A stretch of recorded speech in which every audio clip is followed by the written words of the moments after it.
Minutos arrancamos en otro bloque más de la Resistencia. Comentanos, Horacio, ¿con qué continuamos? Continuamos con una pregunta que nos hizo llegar uno de los Patreons, que es muy interesante. Esta persona, leyendo uno de los medios más renombrados dentro del espacio conservador, es decir, American Conservative, luego de resistenciaradio.com, se vio en aquel portal de Estados Unidos un término que le llamó la atención. Dijo, ¿qué es esto de la Deep Ecology que tanto se habla? Bueno, esta Deep Ecology es distinto al Deep State, porque no estamos hablando del estado profundo como aquella estructura de poder en la cual la participación democrática no llega a alterar, sino que estamos hablando de una filosofía, y es una de las filosofías más radicales que hay dentro de lo que es la cultura de la muerte. Así que hoy día vamos a explicar qué es esta ecología profunda. Esta ecología profunda es un amalgamiento de distintas series de pensamientos, pero que se ciernen sobre lo que es propiamente el destrato a la humanidad como sustancia. Sus principales intelectuales podemos mencionar en este momento a Peter Singer, De Waal, Guattari, Serres. En un momento podríamos llegar a considerar a Petra Kelly, Eric Pianka, Paul Ehrlich. Para ellos, lo que justifica su pensamiento es la reducción e incluso la eliminación de las vidas humanas a fin de alcanzar una subsistencia general en el planeta para todas las especies, de acuerdo a ciertos cánones naturalistas. Y entiéndase que no es lo mismo el naturalismo que el orden natural, como no es lo mismo el cientificismo que la ciencia. ¿Por qué? Porque en las ideologías hay siempre una reducción en el objeto. En ellos, en estos precursores de lo que es la ecología profunda, hay una exaltación de lo que es el salvajismo, una suerte de retorno al mito del buen salvaje esbozado en siglos atrás. Hay, por lo tanto, también un olvido de lo que es la naturaleza cultivada del hombre. Propio del ser humano es su cultura. En ese sentido, pensemos que la diferencia principal que hay entre una persona y cualquier bestia en el mundo es que el ser humano está dotado de dos facultades propias de su alma, la volitiva y la intelectual. Por eso el hombre puede razonar, allende que conoce, razona, abstraer, establecer una comunicación a partir de un lenguaje formal. Los animales pueden comunicarse y conocer en un determinado grado. El hombre tiene lenguaje, tiene cultura, y esto le permite elegir. El animal no elige porque no goza el libre albedrío. El término Deep Ecology aparece en una célebre conferencia pronunciada por el filósofo noruego Arne Naes en Bucarest en 1972, 2 años antes que se dice la primera conferencia de control demográfico, como se la suele denominar en el ambiente tribal de las redes sociales, sabiendo que la primera verdadera conferencia de control demográfico fue en 1927, se suele decir que la gran conferencia de control demográfico es Bucarest 1974. Curiosamente, antes de 1974 en Bucarest, en esa misma ciudad, Arne Naes se presenta allí con este término tan innovador. ¿Y por qué lo propone este término? Porque era el contrapunto respecto a la Shallow Ecology. Obviamente que ha habido libros más significativos que han adentrado en este término, como el que se propone De Waal y Session en 1985.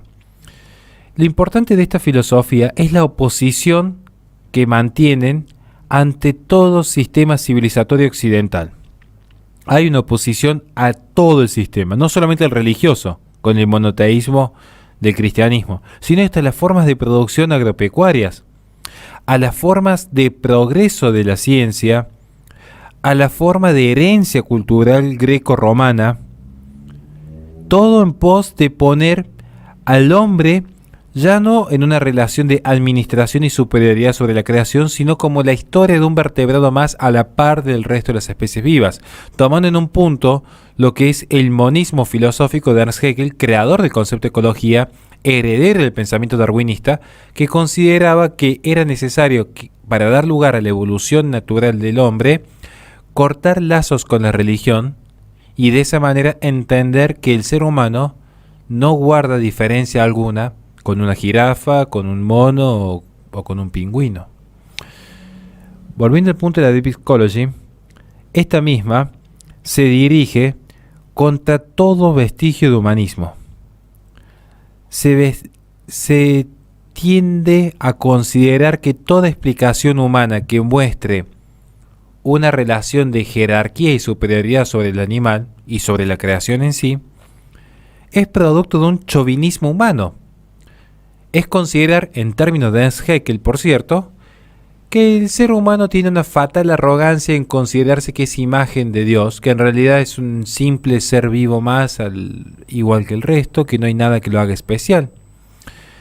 Se trata entonces de defender toda la diversidad de todas las especies, teniendo en cuenta no solo las variaciones genéticas, sino también las consideraciones regionales, el hábitat, las formas de vida, en las cuales el equilibrio se alcanzaría en este sentido cuando el ser humano volviese a la vida salvaje, si es que alguna vez la tuvo. Este es un punto importante. Si es que en algún momento el ser humano emergió de alguna ameba y tuvo un proceso adaptativo. De hecho, todos saben que la teoría darwinista no es teoría científica. Leyendo estrictamente el origen de las especies y el origen del hombre, no alcanza para definir que es una teoría científica. No da el tiempo para explicar el por qué no. Pero a tal efecto resulta esencial en este punto la defensa de esta vida salvaje. ¿Por qué marcamos este punto? Porque parece ser que se presenta la Deep Ecology como una respuesta a la mentalidad tecnocrática de ciertos abusos que pudiera haber realizado la sociedad occidental dentro del margen del capitalismo en décadas pasadas, siendo que las mismas libertades permiten luego encontrar una solución superadora a los males ocasionados y sin desconocer la responsabilidad. El punto está que como respuesta al tecno-optimismo se cae en un ecopesimismo, es decir, lejos de apuntar un camino gradual, prudente, de relación de administración del hombre sobre la creación, se considera que, dado que la persona tiende a buscar el progreso indefinido, una idea que se ha mal interpretado en San Agustín y que la toman luego los modernistas, apuntan a un regreso al estado natural, a un regreso a una forma de vida donde la Deep Ecology en el fondo lo que busca es un paganismo, una suerte de sociedad precristiana, una suerte de buen salvaje, olvidándose que incluso los germanos y los bárbaros, que parecían ser que eran los grandes adoradores de la naturaleza, de hecho arrasaban más a su paso que la civilización romana, olvidando estos procesos, por cierto. Hay también en el fondo un rechazo a todo lo que es la cultura moderna, a las raíces cristianas, a lo que es esta jerarquía sobre la naturaleza. Se quiere volver a un estado de armonía con una suerte de ser natural, llámese Gaia, Pachamama, Madre Naturaleza.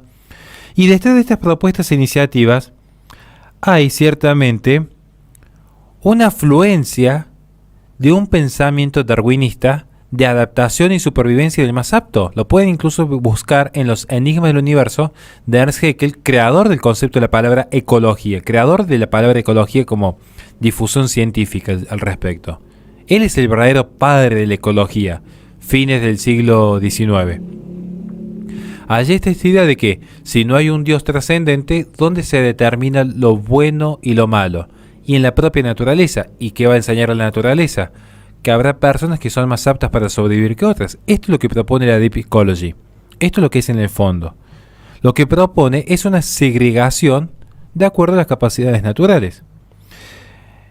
El hombre que hace tales cosas como alterar la naturaleza para su subsistencia, pensemos de repente que si yo pongo un lobo ártico en el Ártico, yo pongo un camello en el desierto, no va a alterar el ecosistema para sobrevivir. El hombre para sobrevivir en la Antártida, para sobrevivir en el bosque, en la montaña, para sobrevivir en el desierto del Sahara, va a tener que adaptar el ecosistema. Y esto es lo que repudia la Deep Ecology, ese pensamiento más profundo del ecologismo. Es más, ellos son los que dicen con frecuencia que el hombre es un depredador y un destructor de la naturaleza. Y con esto finalizo.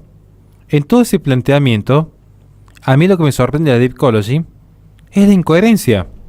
Porque la idea de equilibrio natural es algo que, por cierto, lo inventa el hombre a través del lenguaje. En la naturaleza, lo que hay es simplemente una sucesión de estadios. Es la lucha por la supervivencia, es la catástrofe, es la evolución, como les gusta decir a ellos. ¿Quién dice entonces que un estadio es mejor que otro? ¿Quién dice que es mejor volver al estado de naturaleza precristiano que permitir que la sociedad siga avanzando en aras del bien común? Justamente una idea humana que es la defendida por estos ecologistas. Nada más, caballeros, y muchísimas gracias. Le recordamos a la gente que este programa se transmite por twitch.tv/la-resistencia. Posteriormente sube al canal.